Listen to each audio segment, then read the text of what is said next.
For a brief moment in the early 1990s, Sacramento ruled the football world, from almost bringing the Los Angeles Raiders to town to eventually becoming champions of the American football playing world. It was a fleeting, glorious moment for the city. If the Dallas Cowboys are America's team, then I guess that made Sacramento and the Surge the world's team for those 3 years between 1990 and 1992. Those that lived it wouldn't trade the memories for the world. The history of the Sacramento Surge is equal parts chaos and charm. They didn't simply win a national title in a national sports league. Their championship was international, spanning all longitudes and latitudes. This is when Sacramento ruled the football world. K. Stevenson, the Sacramento Surge, rules the world. When the Sacramento Surge kicked off for the very first time in team history on March 23rd, 1999, down at Hughes Stadium, there was only one certainty: the weather. It was going to be, as we here in NorCal are fond of saying, hella wet. Another rainy day in what had been a rainy spring for the capital. Everything else was anyone's guess. It was a bunch of unknown or unsuccessful football players who had been gathered for less than a month at this point in time. And the hometown Surge would be facing off against the Raleigh Durham Skyhawks, who were basically in the exact same boat as they were. 15,126 brave Sacramentans showed up to watch history made, with the announced attendance actually being less than the numbers sold. The weather kept a fair few people away on this day. Those who did pass through the turnstiles probably felt as if they were watching a game from Waterworld's famed Breaker Beach and not so much a stadium. Apparently, no one in the World League of American Football offices believed it was possible for rain to happen in Sacramento in March. Both teams are using these extraordinarily plain tan raincoats that may or may not have been purchased from the Arden Mall wine stocks the morning of the game. That hypothetical shopping excursion would have produced far more action than anything the two teams managed to produce at Hughes Stadium.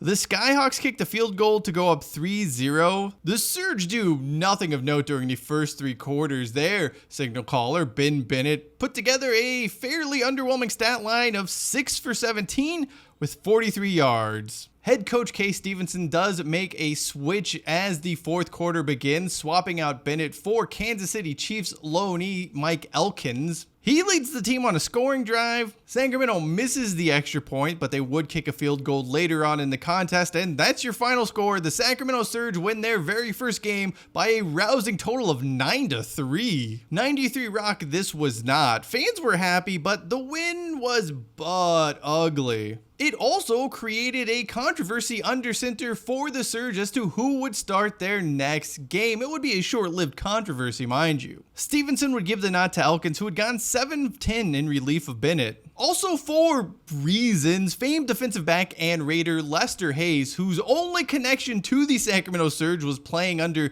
that team's defensive coordinator Charlie Sumner, announced they would win the championship while using the word stupendous on multiple occasions. Look, nothing against the word stupendous, but you should only really use it once during any given conversation to describe something. That's it. That's the rule. Next up for the Surge was a trip to Birmingham for a showdown with the equally offensively challenged Fire, and the two sides played a very dour contest. I mean, okay, on the bright side, each team did score a touchdown. There was that, but it was in between a bunch of turnovers and poor throws. Honestly, the biggest highlight of this entire game might have been when someone on the Fire's coaching staff gave their kicker a really unnecessarily aggressive butt slap after a kickoff. Guy, it is 3-0 with 10 minutes left in the second quarter after what was an extraordinarily routine kickoff. If you really need to perform an ass lap, take the intensity down a couple of levels and recognize the reality of the situation. When butts weren't being spanked, the Surge actually had a chance to tie this game late in the fourth quarter. First and goal to go on Birmingham's 2-yard line, and the Surge managed to do this.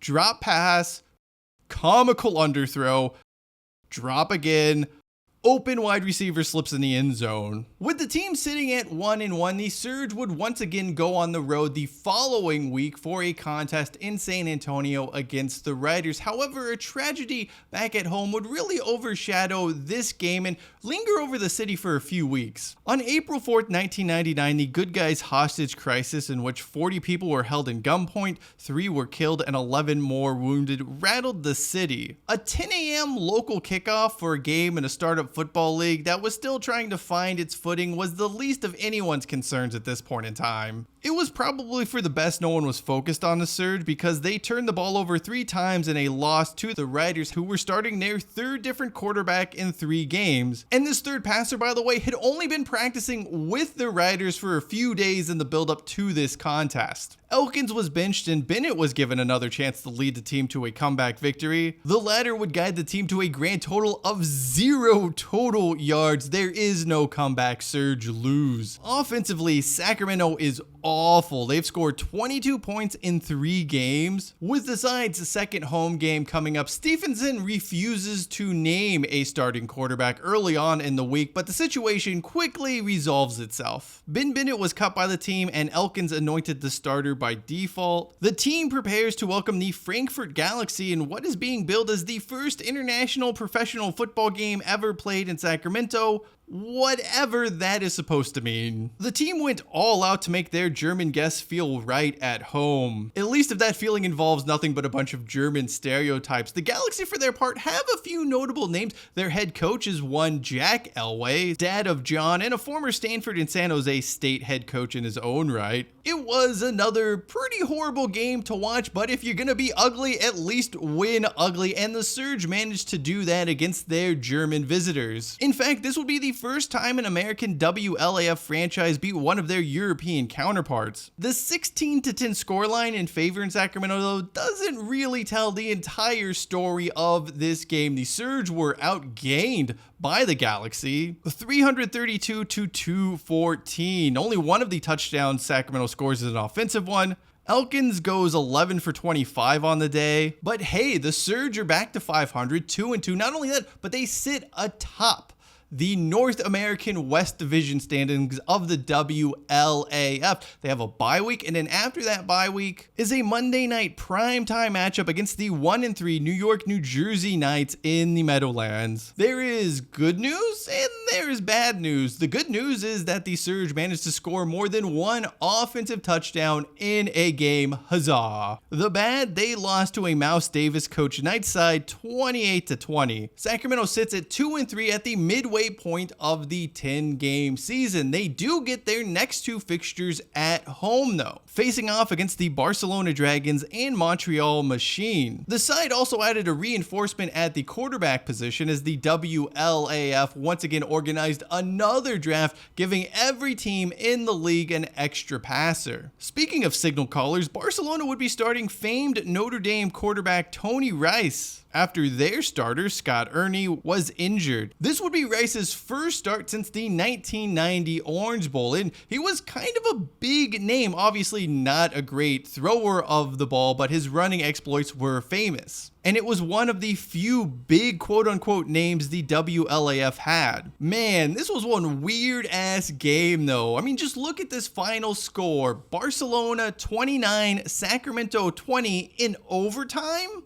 How does such a thing even happen? Well, the answer here is that the WLAF had some, shall we say, interesting overtime rules. Both teams get a possession, so it's not sudden death, and in order to win, a team had to lead by at least 6 points or lead at the end of the overtime session. Barcelona kick a field goal to take a 3-point lead in overtime, and then Mike Elkins throws a pick 6, meaning the Dragons would go home with a 9-point overtime victory, a true rarity. In theory, this is possible in the NFL with the current overtime rule stating a field goal no longer ends the game. In college, I suppose you could win by as many as 14 points if you got the ball first, scored, got the 2-point conversion, and then got a pick 6, but it's still a really weird, odd way of formatting it with the you have to win by 6 points rule. More peculiar than the WLAF's overtime rules had to have been just how the Surge managed to get to that point. Not only do the Surge erase a 20-point fourth quarter deficit, but Elkins throws an interception inside the Dragons' 20-yard line with only a few minutes left in the game. Then, with the scores still tied, Sacramento blocks a Barcelona field goal despite clearly committing a neutral zone infraction. Not a great result. On the plus side, more than 19,000 people packed Hughes Stadium for this clash against Barcelona. Yet the large crowds brought to light a pretty large issue for owner Fred Anderson. Not only did the parking situation suck around Hughes Stadium and would suck really until they finally built that parking garage in the 2000s, but the team was losing money because running the venue was just a money pit. There wasn't money to be made on parking or concessions for the team. This, by the way, not a new development. Every professional sports franchise that tried to run at Hughes Stadium ended up losing a lot of money, and that included the AAA Solons in the 1970s. At the end of the day, they all ended up giving up. Stadium issues, though, were a topic for another day. Back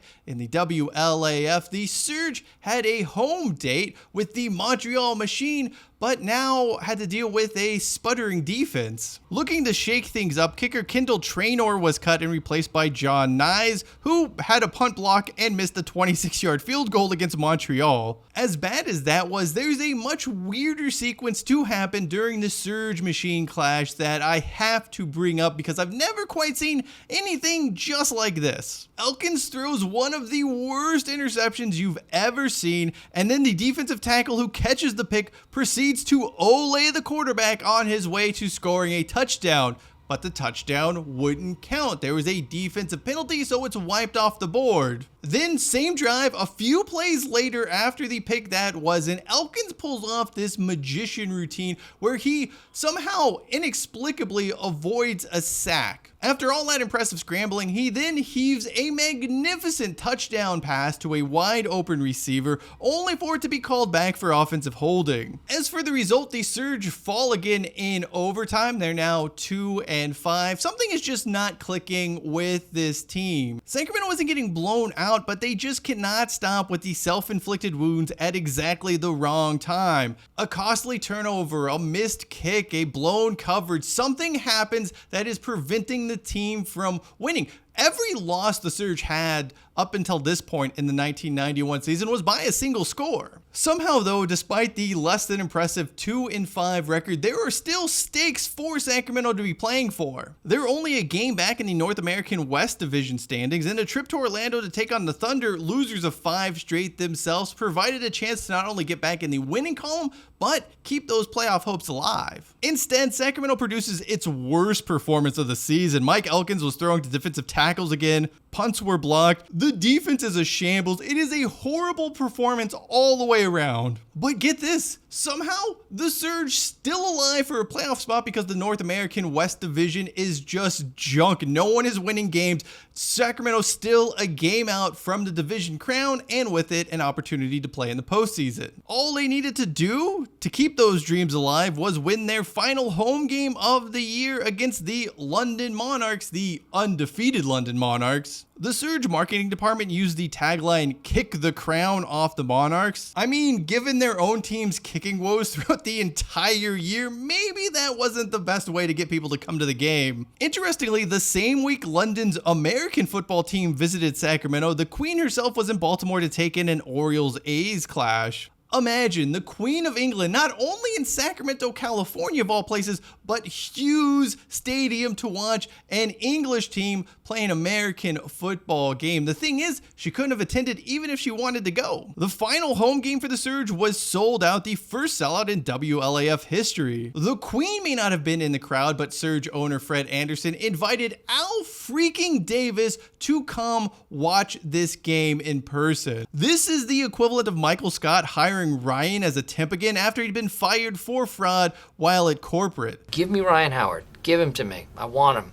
I need him. Davis straight up cost the city of Sacramento millions of dollars, stringing everyone in town along only to bail on the agreement that would have brought the Raiders here. Somehow it gets worse. During the game, Davis told SacB columnist Dan McGrath he didn't think those supporting the Raiders to Sacramento movement in the business community, including Fred Anderson himself, had the money or the means to get the deal over the line. Al Davis, the guy who straight up stole $10 million from the city of Urundale, was bad-mouthing the man who invited him to Sacramento to come watch the Surge play. The nerve. If the humiliation of Davis and Sacramento to watch pro football wasn't bad enough, the Surge are absolutely manhandled by the Monarchs on this day. Their loss saw any faint hopes of making the playoffs finally dashed. It was probably for the best. They had no business being in the postseason. The final game of the campaign would be a return date with the Galaxy of Frankfurt. This is actually the first time all year the Surge have to leave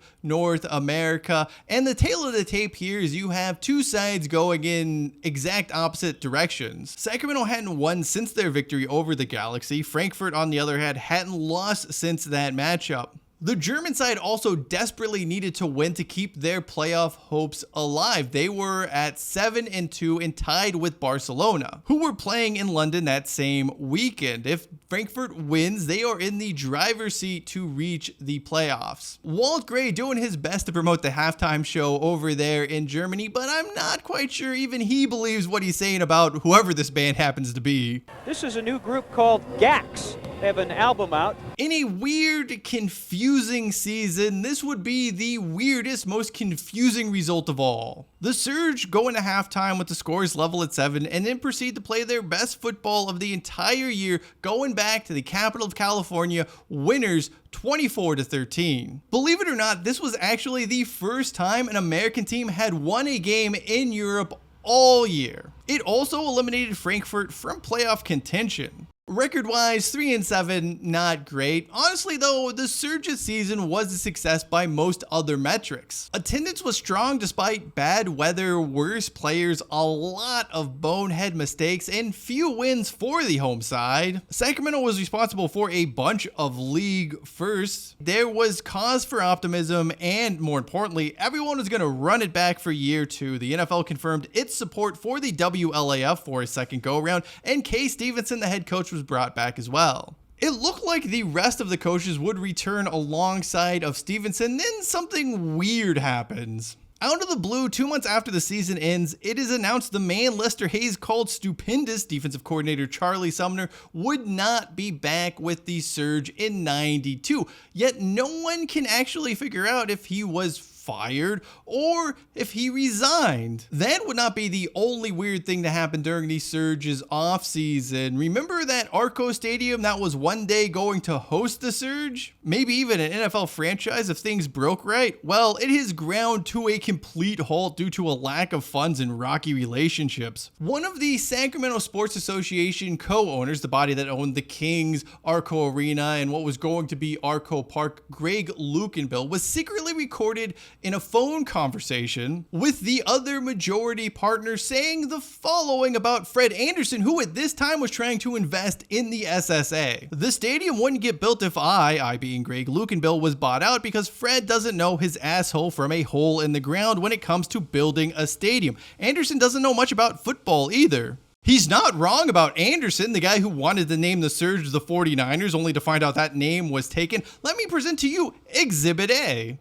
As the saga over Arco Park is playing out and eventually going nowhere, Anderson did want to find a new place for the Surge to play in '92. He saw Hornet Stadium as the answer. The home of Sac State football at this time is a dumpy little 6,000 seat venue with not a lot happening. Metal bleachers, porta potties, and that's really it. Anderson's plan was to install an additional 23,000 seats, all of which would be temporary bleachers, by the way, to boost its capacity. He'd also add on a modern press box and a few other things, and in exchange for all of this, Anderson would get the rights to parking at the school on game days. Those seats would play a outsized role in Anderson's next foreign football endeavor involving Sacramento, but that is a story for another day. The Surge had a new home and confirmation that the WLAF would be playing in 1992 despite some uncertainty around that. What they did not have were players. Most of that 1991 squad wouldn't be back in Sac for round 2, and given how the season played out, that was probably for the best. So just who would be suiting up for the Sacramento Surge? Well, there are going to be some high-profile names you probably know to this day, but that